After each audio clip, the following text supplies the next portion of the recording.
Simon Schama was 18 years old when President Kennedy was assassinated, and like many young people around the world, he felt a deep connection to the man he called a torch carrier for his generation. Schama is an author, a filmmaker, and a professor of history at Columbia University in New York, and he's a frequent guest on this program. Welcome. Hello, Christiane. You just heard Hugh Ainsworth, and, you know, we have been submerged by the idea of conspiracy theories. Hugh Ainsworth has put it to bed for good. Right. He was there. He said he's done so much work on this. What is it about the legacy of John F. Kennedy that emerges out of this morass of conspiracies? Well, I think one of the reasons we're haunted by it was actually what I felt when I was 18, and that was, even though John Kennedy was the ultimate political animal, like his brother and his father, we somehow felt that he was a richly complete human being. You only had to listen to him at a press conference and realize actually how unscripted he could be. He was that nimble, he was that witty. As Jackie said, actually, partly about the complications of their married life, he was it all because he wanted to live it all, and that projected itself right around the world. So we are quite rightly obsessed with that rare kind of charismatic personality, especially when, possibly unfairly to the Republican predecessor, he was compared with the likes of Eisenhower and John Foster Dulles and these sort of ferociously dour men who are on the edge of the Cold War. So you have this sense of a kind of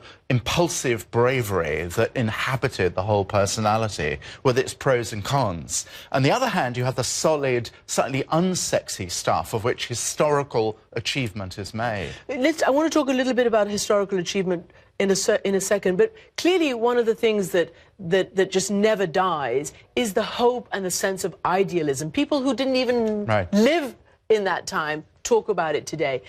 That is a concrete thing, isn't it? Yeah, it is. And, of course, actually, it's missing. It's what people desperately want from their president, still in the United States, a sort of sense of confident self-definition. And people say about Jack Kennedy in the famous inauguration speech, well, all very well, but we'll do anything, go anywhere, as it were, for freedom. And that wasn't a path to take us down, because it took us down dangerous roads. But do you know, there actually was a conflict between totalitarian communism and American democracy. For all the faults of American democracy, that was not a mistaken thing to say. And it had the extraordinary effect of actually electrifying liberals and conservatives alike. So to the extent that you were living in a truly free republic, there wasn't the kind of civil war of culture which is so enervating to all of us who live in America now. We miss it. We miss it. About freedom versus totalitarianism, I mentioned that in Kennedy's time and for years afterwards, there were names and streets and squares all around the world named after him. Yeah, Berlin was not a trivial thing. Yeah. Tehran too. Yeah, amazing. Absolutely, yeah. And the Cuban Missile Crisis, was that his, I mean, it must have been his greatest achievement, basically preventing an apocalypse. Well, it certainly was. I remember rather appallingly, before it was clear that the apocalypse had been prevented, going home to my poor father, who was not to be blamed for what appeared to be immediate mass incineration. But I said, it's your generation that have screwed this up.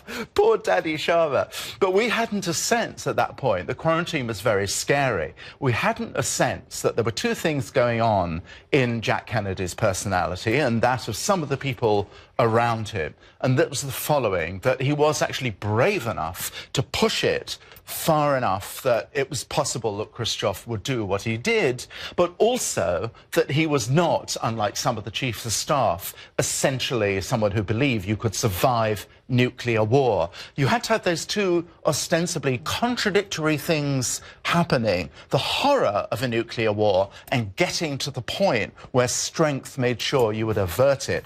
That is incredibly rare. Nobody else has been put to that test ever since. You write also, and many who reflect on his legacy domestically talk about, you know, some areas where perhaps he wasn't as courageous. The beginning of the civil rights movement. He wasn't the one who...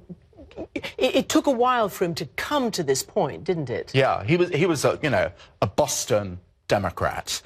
And, you know, Boston wasn't a place then where you were likely to be out there marching with Martin Luther King and the rest of them. So he wasn't, of course, in any sense a racist, but he was a mess which he wanted to go away for the entirely political reason that you were likely to use yellow dog Southern Democrats, as Lyndon Johnson would.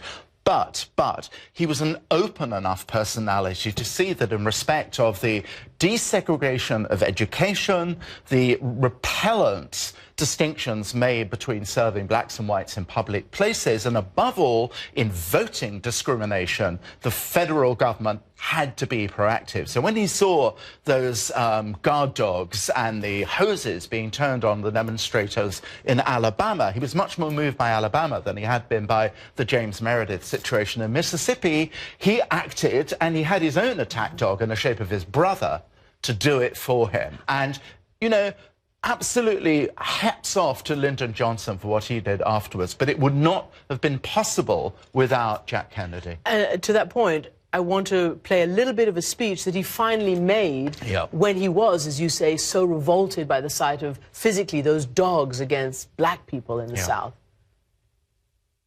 We are confronted primarily with a moral issue. It is as old as the scriptures and is as clear as the American Constitution. The heart of the question is whether all Americans are to be afforded equal rights and equal opportunities. So, now, I just want to say, you know, we're celebrating 150 years since Gettysburg. No one's ever going to actually quite match those 272 words, but it's in that vein. Americans want to hear imperishable ideas eloquently expressed. He could do that. No one's ever done it since, in my view. And on that wonderful note, Simon Schama, thank you. Thank you, Christiane.